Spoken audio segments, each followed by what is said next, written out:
Hello friends. तो कैसे हैं आप लोग। उम्मीद करता हूँ ठीक होंगे। मेरा नाम है प्रिंस कुमार और आप सब देख रहे हैं आपका अपना यूट्यूब चैनल सिकंदर एजुकेशन। इस वीडियो में हम बात करने वाले हैं क्लास 10th के फिजिक्स के फर्स्ट चैप्टर की, जिसका नाम है प्रकाश का परावर्तन। बच्चों, इस वीडियो में हम 30 महत्वपूर्ण ऑब्जेक्टिव प्रश्न को देखेंगे जो आपके परीक्षा के लिए काफ़ी इम्पोर्टेंट है। तो आपका पहला क्वेश्चन है, किसी गोलीय दर्पण तथा किसी पतले गोलीय लेंस दोनों की फोकस दूरी -15 सेंटीमीटर है, तो दर्पण तथा लेंस संभवत है। तो आपका पहला ऑप्शन है दोनों उत्तल, दूसरा ऑप्शन है दोनों उत्तल, तीसरा ऑप्शन है दर्पण अवतल तथा लेंस उत्तल, चौथा दर्पण उत्तल तथा लेंस अवतल। तो आपका सही जवाब हो जाएगा ऑप्शन ए, दोनों अवतल। आपका दूसरा क्वेश्चन है, प्रकाश के परावर्तन के कितने नियम होते हैं। ए 1, बी 2, सी 3, डी 4। तो आपका सही आंसर हो जाएगा ऑप्शन नंबर बी, प्रकाश के परावर्तन के 2 नियम होते हैं। आपका तीसरा नंबर क्वेश्चन है, गोलीय दर्पण में फोकस अंतर एवं वक्रता केंद्र के बीच संबंध है। ए आर बराबर 2f, बी एफ बराबर आर, सी एफ बराबर 2/r और डी आर बराबर f/2। तो आपका सही आंसर हो जाएगा ऑप्शन नंबर ए, आर बराबर 2f। आपका चौथा नंबर क्वेश्चन है, किसी अवतल दर्पण द्वारा काल्पनिक सीधा तथा आवर्धित प्रतिबिंब बनता है जब वस्तु स्थित होती है। ए दर्पण तथा उसके फोकस के बीच, बी फोकस तथा वक्रता केंद्र के बीच। तो आपका सही आंसर हो जाएगा ऑप्शन नंबर ए, दर्पण तथा उसके फोकस के बीच। आपका पांचवा नंबर क्वेश्चन है, किस दर्पण द्वारा प्रतिबिंब सीधा एवं छोटा बनता है। ऑप्शन नंबर ए उत्तल दर्पण, ऑप्शन नंबर बी अवतल दर्पण, ऑप्शन नंबर सी समतल दर्पण, ऑप्शन नंबर डी इनमें से कोई नहीं। फ्रेंड्स, आपका सही आंसर हो जाएगा ऑप्शन नंबर ए, उत्तल दर्पण। आपका 6 नंबर क्वेश्चन है, उत्तल दर्पण है। ए अभिसारी, बी अपसारी, सी अभिसारी और अपसारी दोनों और डी इनमें से कोई नहीं। तो आपका सही आंसर हो जाएगा ऑप्शन नंबर ए, अभिसारी। अवतल दर्पण एक अभिसारी दर्पण है। क्वेश्चन नंबर 7, उत्तल दर्पण से बना प्रतिबिंब होता है। ए काल्पनिक एवं छोटा, बी काल्पनिक एवं आवर्धित, सी वास्तविक एवं छोटा और डी वास्तविक एवं आवर्धित। आपका सही आंसर हो जाएगा ऑप्शन नंबर ए, काल्पनिक एवं छोटा।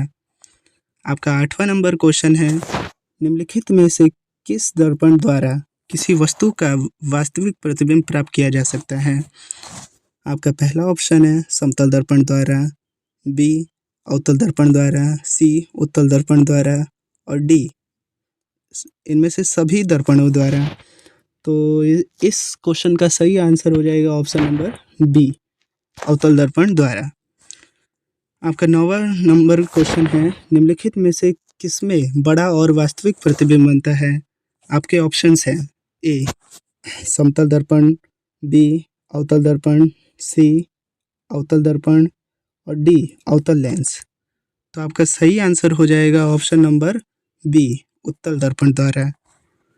आपका 10वां नंबर क्वेश्चन है, समतल दर्पण द्वारा बना प्रतिबिंब होता है हमेशा ए वास्तविक होता है, बी काल्पनिक होता है, सी कभी वास्तविक तो कभी काल्पनिक होता है और डी इनमें से कोई नहीं। तो आपका सही आंसर हो जाएगा ऑप्शन नंबर बी, हमेशा काल्पनिक होता है। आपका 11वां नंबर क्वेश्चन है, किसी वस्तु का आवर्धित प्रतिबिंब बनता है। ए अवतल दर्पणों द्वारा, बी समतल दर्पण से, सी उत्तल दर्पण से और डी सब प्रकार के दर्पण से। तो आपका सही आंसर हो जाएगा 11वें का ऑप्शन नंबर ए, अवतल दर्पण से। 12वां नंबर क्वेश्चन है, काल्पनिक प्रतिबिंब हमेशा सीधा होता है, बी उल्टा होता है, सी तिरछा होता है और डी औंधा होता है। तो आपका सही आंसर हो जाएगा ऑप्शन नंबर ए, सीधा होता है। काल्पनिक प्रतिबिंब हमेशा सीधा होता है। क्वेश्चन नंबर 13, किस दर्पण में हमेशा आभासी और छोटा प्रतिबिंब बनता है? ऑप्शन नंबर ए, अवतल दर्पण, बी, उत्तल दर्पण, सी, समतल दर्पण, डी, इनमें से कोई नहीं। तो आपका सही आंसर हो जाएगा ऑप्शन नंबर बी, उत्तल दर्पण। क्वेश्चन नंबर 14, निम्न में से किस दर्पण की फोकस दूरी धनात्मक होती है? आपके ऑप्शंस हैं ए, समतल दर्पण, बी, उत्तल दर्पण, सी, अवतल दर्पण, डी, इनमें से सभी। तो आपका सही आंसर हो जाएगा ऑप्शन नंबर बी, उत्तल दर्पण। 15, गोलीय दर्पण के ध्रुव और फोकस के बीच की दूरी को कहते हैं? ए, अक्ष, बी, फोकसांतर, सी, वक्रता त्रिज्या, डी, वक्रता व्यास। तो आपका सही आंसर हो जाएगा 15 का सी, वक्रता त्रिज्या। क्वेश्चन नंबर 16, हजामत बनाने के लिए कौन सा दर्पण का प्रयोग किया जाता है? ए, उत्तल दर्पण, बी, अवतल दर्पण, सी, समतल दर्पण और डी, उपयुक्त तीनों। तो आपका सही आंसर हो जाएगा ऑप्शन नंबर बी, अवतल दर्पण का। क्वेश्चन नंबर 17, सोलर कुकर में कौन सा दर्पण का प्रयोग किया जाता है? ए, अवतल दर्पण का, बी, उत्तल दर्पण का, सी, समतल दर्पण का और डी, उत्तल तथा उत्तल दर्पण दोनों का। तो आपका सही आंसर हो जाएगा ऑप्शन नंबर ए, अवतल दर्पण का। क्वेश्चन नंबर 18, सर्च लाइट का परावर्तक सतह होता है? ए, उत्तल दर्पण, बी, अवतल दर्पण, सी, समतल दर्पण और डी, उत्तल और अवतल दर्पण दोनों। तो आपका सही आंसर हो जाएगा ऑप्शन नंबर बी, अवतल दर्पण। आपका 19 नंबर क्वेश्चन है, रोगियों की नाक, कान, गले आदि की जांच करने के लिए डॉक्टर किस दर्पण का प्रयोग करते हैं? आपके ऑप्शंस हैं ए, अवतल दर्पण का, बी, उत्तल दर्पण का, सी, अवतल लेंस का और डी, उत्तल लेंस का। तो आपका सही आंसर हो जाएगा ऑप्शन नंबर ए, अवतल दर्पण का। आपका 20वां नंबर क्वेश्चन है, नई कार्तीय चिन्ह परिपाटी के अनुसार दर्पण के सामने रखे गए बिंब बीच की दूरी ली जाती है? ए, धनात्मक, बी, ऋणात्मक, सी, कभी धनात्मक और कभी ऋणात्मक, डी, इनमें से कोई नहीं। तो आपका सही आंसर हो जाएगा ऑप्शन नंबर बी, ऋणात्मक। क्वेश्चन नंबर 21, एक अवतल दर्पण की फोकस दूरी 10 सेंटीमीटर है, उसकी वक्रता त्रिज्या होगी?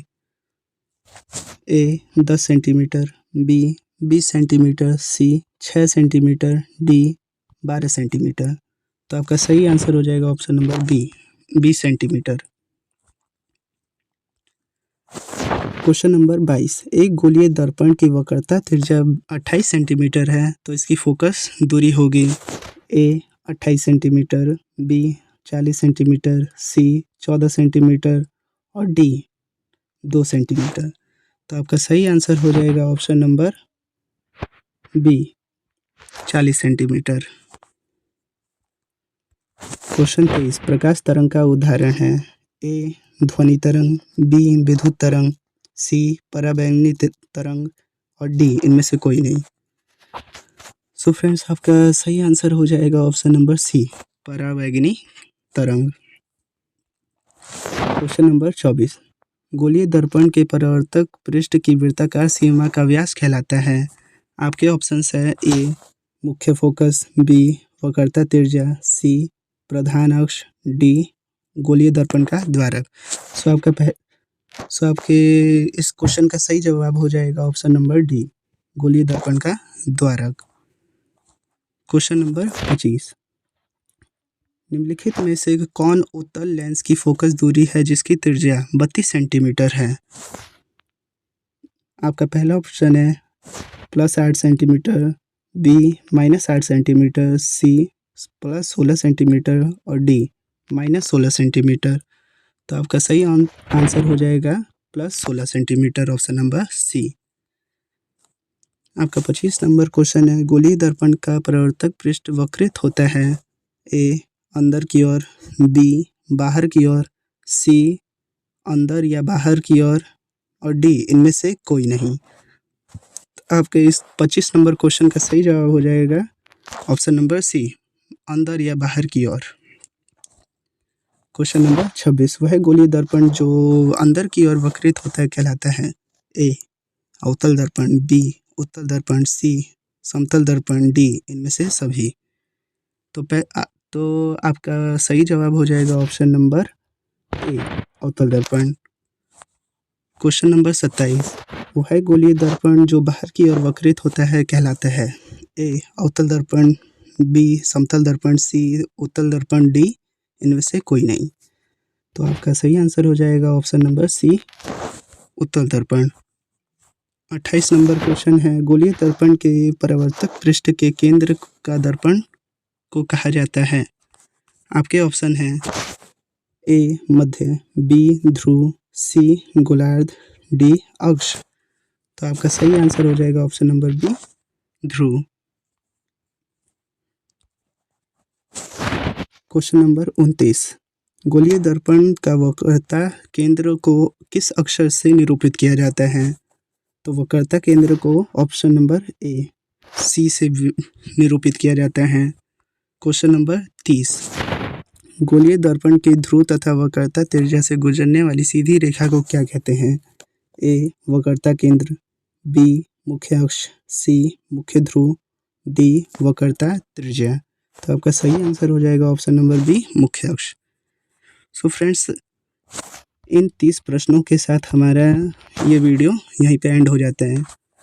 ये फिजिक्स का पहला चैप्टर है, ये काफ़ी बड़ा चैप्टर है, इसलिए इसके अभी 30 हुए हैं। अगली वीडियो में आपको 30 और प्रश्न मिल जाएंगे, तो अगली वीडियो में हमारा इंतज़ार कीजिएगा। सो इसी के साथ इस वीडियो को यहीं पे ख़त्म करते हैं।